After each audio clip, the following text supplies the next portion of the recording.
30 घंटे से ज्यादा का समय बीत चुका है और अभी तक पुलिस के गिरफ्त में वो आदमी नहीं आ पा रहा है। लेकिन उसके साथ साथ एक नई खबर सामने आ रही है कि सैफ अली खान को उस रात को जो अस्पताल लेके गया था वो उसका बेटा नहीं था। पहले यह खबर आ रही थी कि इब्राहिम उन्हें हॉस्पिटल लेके गए थे सैफ अली खान को, लेकिन अब पता चल रहा है कि जिस ऑटो रिक्शा में बैठकर सैफ अली खान तैमूर को लेकर वहां पर गए थे, अस्पताल गए थे, खुद जख्मी थे सैफ अली खान, उनके साथ में उनके घर काम करने वाला हरी, उनका जो नौकर है वो उनके साथ में था। हरी और तैमूर सैफ अली खान के साथ में अस्पताल गए थे। बार बार ये सवाल उठाए जा रहे थे कि भाई आखिरकार सैफ अली खान को अस्पताल ले जाने के लिए इब्राहिम को क्यों बुलाया गया, लेकिन वैसा नहीं है। उनके घर मौजूद हरी उनके साथ में अस्पताल गए थे और ऑटो रिक्शा जल्दी से मिल गया। फटाफट उन्हें ऑटो रिक्शा से पास में ही लीलावती अस्पताल ले जाया गया। वहां से करीब 10 मिनट की दूरी पर ही लीलावती अस्पताल है। रात को 2:48 पर करीब लीलावती अस्पताल वो पहुंचे। आपने इससे पहले वो सीसीटीवी देखा था जिसमें वो शख्स सीढ़ियां उतरकर निकल जा रहा है। वो 2:33 पर वहां से सीढ़ियां उतरकर जाते हुए नजर आया था। और उसके साथ साथ और एक बड़ी खबर हमारे साथ आ रही है, वो तस्वीरें सामने आ चुकी है। बांद्रा स्थित मन्नत के पीछे शाहरुख खान के घर पर झांकने वाला शख्स भी हमारे सामने आते हुए यहां पर नजर आ रहा है। शाहरुख खान के घर की रेकी का वीडियो अब सामने आ रहा है। शाहरुख खान के पीछे जो रिट्रीट हाउस है वहां पर 14 तारीख की रात को 2:42 पर अब देख सकते हैं कि तारों से घिरा हुआ वो जो दीवार लगाई हुई है उस पर तारों का बंडल लगाया हुआ है ताकि कोई अंदर घुस ना सके। लेकिन आप एक शख्स देख सकते हैं कि जो वहां पर एक सीढ़ी लेकर घूमता हुआ नजर आ रहा है। वो लाल रंग का सर्कल आपने किया हुआ है। उसके बाद वहां पर कुत्ते भौंकने लगे। उसके बाद वो शख्स वहां से भाग निकला, लेकिन एक पूरी बड़ी सीढ़ी लेकर रात को 2:30 बजे के करीब वहां पर यह शख्स वहां पर गुजर रहा था। और उसके बाद वो शख्स वहां से भाग निकला जब उसे पता चला कि कुत्ते भौंक रहे हैं, और उसके बाद वो वहां से भागते हुए नजर आए। दीपेश त्रिपाठी हमारे साथ जुड़े हुए हैं। दीपेश, इस सीसीटीवी की जांच करने के बाद क्या पुलिस को लग रहा है कि ये शख्स और सैफ अली खान पर घर पे घुसकर हमला करने वाला शख्स एक ही है, या ये दो अलग अलग मामले नजर आ रहे हैं फिलहाल? तो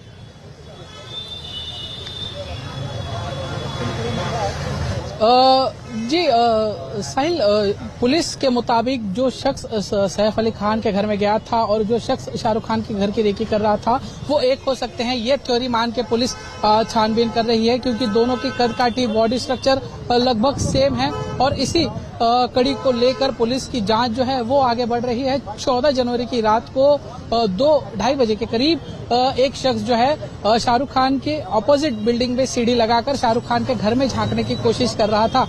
लेकिन जब पुलिस से इस बारे में पूछा गया तो पुलिस ने साफ तौर पर मना कर दिया कि ऐसा कुछ हुआ ही नहीं था। लेकिन अब सीसीटीवी सामने आ गया है कि वो शख्स किस तरीके से शाहरुख खान के घर में देखने की कोशिश कर रहा था। तो वही जिस सीढ़ी का उसने इस्तेमाल किया था उस सीढ़ी की तस्वीर भी सामने आ गई है। अब देखना होगा कि इस मामले में पुलिस आगे क्या करती है, क्योंकि शाहरुख खान या उनके स्टाफ की तरफ से कोई भी कंप्लेंट इससे जुड़ी हुई पुलिस में दाखिल नहीं की गई है। ठीक है, तो कुल मिलाकर अभी पुलिस इसकी जांच कर रही है। लेकिन जो पहली जांच है वो कहां तक पहुंची है? क्या वो शख्स की आइडेंटिफिकेशन हो चुकी है? सुबह से कई लोगों की परेड हो चुकी है पुलिस स्टेशन में, लेकिन जो असली शख्स भाग गया उसका क्या?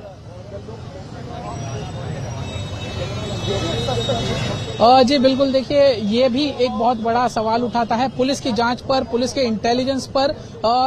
पहले तो एक प्राइम सस्पेक्ट जिसे पुलिस कह रही थी उसको आज बांद्रा पुलिस स्टेशन लाया गया था, जिसका नाम शाहिद था, जिस पर पहले से 4 से 5 मामले दर्ज थे। जैसा कि कल हमने भी चलाया था कि जो आरोपी है वो हिस्ट्री शीटर हो सकता है, और उसी के आधार पर पुलिस की छानबीन शुरू थी। लेकिन जैसे जैसे जांच आगे बढ़ी, पूछताछ आगे बढ़ी, तब यह स्पष्ट हुआ कि सैफ अली खान पर हमला करने वाला वो शख्स नहीं था। यानी पुलिस के हाथ अभी भी कुछ नहीं लगा है।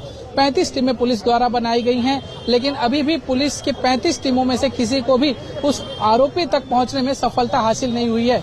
साहिल, ठीक है, ठीक है, ठीक है।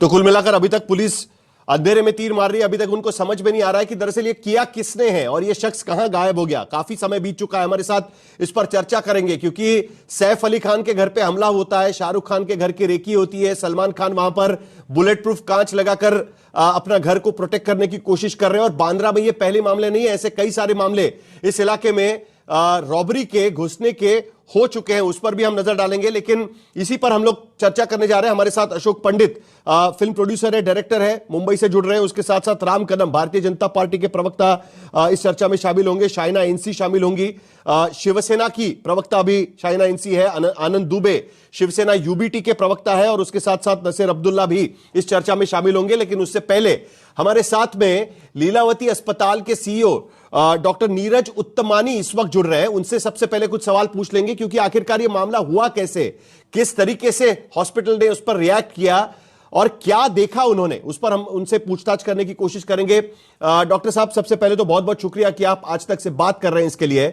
लेकिन पहला सवाल तो यही है, क्योंकि सब लोग सकते में हो गए कि सैफ अली खान अस्पताल में दाखिल हुए, तो आपने क्या देखा? क्योंकि ऑटो रिक्शा में बैठकर वहां पर वो पहुंचे थे रात को, और कुछ नहीं कर पाए। रात को 2:30 बजे के करीब ऑटो रिक्शा में बैठकर वहां पर पहुंचे।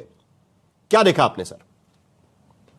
2:45 बजे के करीब, 2:45 से 3 के बीच में सैफ साहब आए थे, और वो अपने छोटे से बेटे के साथ आए थे, तैमूर, और उसका बच्चों का केयर टेकर भी था। बट ये लोग आए थे, पूरे कपड़े में ब्लड था सैफ अली खान साहब के कपड़ों पे, और बट ही वॉज वॉकिंग आए, वो ऐसा चलते हुए आए हैं। बच्चू भी एकदम साथ में उनके चलते हुए आया है। दोनों कैजुअलिटी एंटर किए। मेरे जूनियर डॉक्टर्स ने सब जांच की। उसके बाद इमीडिएटली उनके वुंड्स क्लीन करके थोड़ा एक टेम्पररी ड्रेसिंग जैसा लगा के उनको इमीडिएटली सिटी के लिए शिफ्ट किया। बच्चू ने थ्रू आउट, बच्चू भी साथ में कोऑपरेट किया थ्रू आउट। हम लोग को ऐसा लग रहा था कि वो रोएगा बिना पिताजी के जब वो खासतौर पे सीटी के लिए अंदर जाएंगे, बट वो अच्छे से मैनेज हुआ। और सीटी करने के बाद जब हमने डिसाइड किया कि हमको न्यूरो सर्जन को बुलाना पड़ेगा, क्योंकि अंदर एक फॉरेन बॉडी है जो स्पाइन के अंदर तक गया हुआ है, और प्लास्टिक सर्जन बुलाना पड़ेगा, क्योंकि रिस्ट में एक यहाँ पे एक बहुत बड़ा कट था, जिसके लिए भी एक प्लास्टिक सर्जन की सख्त जरूरत थी। प्लस एक बहुत डीप कट नेक में भी था, जहाँ भी प्लास्टिक सर्जन की ज़रूरत थी। तो इसके लिए हमने अपनी टीम को ऑर्गेनाइज किया। फॉर्चुनेटली हमारा सब टीम भी टाइम से सब आ गया। और ओनली ये बारे में एक चीज़ ज़रूर कहूँगा कि जो सैफ साहब ने हिम्मत दिखाई है, वो एक रियल हीरो के जैसी है। जो वो चलते हुए आए हैं विद इतने सारे घाव, सब जगह से ब्लीडिंग हो रहा है, और वो चलते हुए 7 साल के बच्चे के साथ आए हैं। तो ऐसा लगा, हम लोग को भी ऐसा लग रहा था कि अरे सही में पिक्चर का हीरो आ रहे हैं, लेकिन वो रियल हीरो हैं यहाँ पे। नहीं, लेकिन बहुत जल्दी वो वहां पर पहुंच गए। क्या ये मददगार साबित हुआ? क्योंकि 2:48 तक वहां पर हमने देखा कि वो पहुंच गए थे, तो इसका फायदा होते हुए नजर आया आपको? 2:37 की वक्त हमने सीसीटीवी में देखा है कि वो शख्स वहां से एग्जिट कर रहा है, और वहां पर 2:48 तक सैफ अली खान वहां पर पहुंच गए थे। नहीं, फिर और ब्लीडिंग होने से उनका ब्लड प्रेशर डाउन हो जाता, उनको दूसरी तकलीफें शुरू हो जाती। फिर हमको पहले उनका ब्लड प्रेशर ठीक करने के लिए पहले तो 2-3 बोतल ब्लड चढ़ाना पड़ता, तब तक हम कुछ और ऑपरेशन नहीं कर पाते। उन्होंने बहुत अच्छा किया। कभी भी ऐसे समय में आप जल्दी से जल्दी अस्पताल पहुंचिए। क्या मेथड से आ रहे हैं, कैसे आ रहे हैं, वो सेकेंडरी है। आप जितना जल्दी अस्पताल पहुंचेंगे उतना जल्दी आपका इलाज शुरू हो सकता है। तो वो उन्होंने वही समझदारी दिखाई, और वॉकिंग आए हैं। एक आदमी को 2 वुंड रहता है तो आ करते रहता है वो, इनका 6-6, 7-7 वुंड है, और ये चलते हुए वॉक इन, स्ट्रेचर भी नहीं लिया उन्होंने, वॉक इन अंदर हॉस्पिटल तक आए हैं। लेकिन अस्पताल के कई सारे कागजात होते हैं, खुद निर्णय ले पा रहा था कि किस तरीके की ट्रीटमेंट होनी चाहिए, क्या करना चाहिए। उसके साथ में हरी, उनका जो मददगार है, वो उनके साथ में था, जो उन पे घर पे काम करता है। क्या ये सब वो कर पा रहा था? सैफ अली खान कर पा रहे थे? हाँ, कंसेंट भी उन्होंने खुद साइन किए। वो अपना ट्रीटमेंट प्लान में पूरा खुद इन्फॉर्म डिसीजन ले रहे थे। उनको खुद से मालूम था, उनको ठीक से बताया गया हम प्लास्टिक सर्जन किस लिए बुला रहे हैं, न्यूरो सर्जन किस लिए बुला रहे हैं, और क्या क्या ट्रीटमेंट होगा, कैसा ऑपरेशन होगा, क्या एनेस्थीसिया दिया जाएगा। सबका कंसेंट वो खुद समझ के खुद साइन किए हैं। एंड ही वॉज एकदम बैलेंस्ड इंडिविजुअल के जैसे। उन्होंने पूरा समझ के अपने हिसाब से सब किया, और मेरे को तो हीरो जैसे लगे। एक्चुअल फिल्म हीरो तो अलग है, लेकिन यहाँ as a patient hero I would say. लेकिन बाकी भी मरीज वहां पर आते हैं, कुछ अलग लगा उसमें? क्योंकि अचानक एक रिक्शा आती है, वहां सैफ अली खान उतर के आते हैं, उन्हें चोटें लगी हुई है, उन पर वार किया गया है, कुछ अलग लग रहा था उसके वजह से। ये इसके लिए मैं कह रहा हूं कि हीरो है एक्चुअल हीरो, क्योंकि बहुत जगह तक हम देखें कि लोग फिर पेन में फिर लेट जाते हैं आके, या फिर रिश्तेदारों के भरोसे बैठ जाते हैं। ये तो खुद चल के आए हैं, और इनका सबसे बढ़िया रिश्तेदार इनका सन था जो इनके साथ था। ये आपका मैंने एक प्रेस कॉन्फ्रेंस सुना, आप कह रहे थे कि भाई एकदम सीधे सीधे वो आ गए थे, वो लंगड़ा भी नहीं रहे थे, और क्या उसकी रिकवरी के बाद